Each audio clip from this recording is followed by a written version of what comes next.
خیلی راحت میتونستم بگم حالا چه کاریه.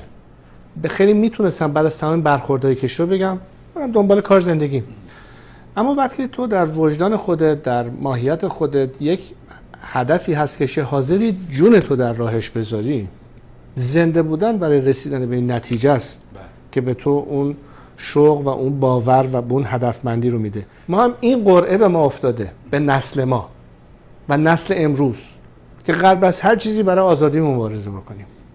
یعنی که بدون اون آزادی نه به هویتمون میرسیم، نه میتونیم واقعا دنبال آرزوهای واقعی که داریم نهایتاً برسیم. این یه انگیزه باید داشته باشه. بنابراین من از روز اول این رو به عنوان یک چالش در زندگیم دیدم، نه که خودم درش ذی‌نفع باشم. من برای خودم واقعا هیچی نمیخوام، باور کن هیچی نمیخوام کام بشم. من برای مملکتم میخوام. چرا؟ برای که اون تاریخ، اون فرهنگ، اون عظمت، کشوری که الان دنیا پوز میده که ما متمدنین شما تروریست.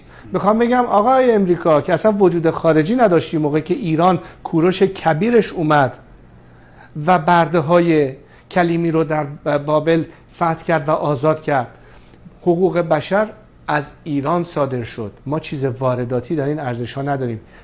سازمان مللی که در اون تالار کشورها میتونست از همه گونه تمدن یا شاعر یا فرهنگی جهان انتخاب بکنه، یه شعر سعدی هست و لوحه کوروش کبیر. این برای من مایه افتخار.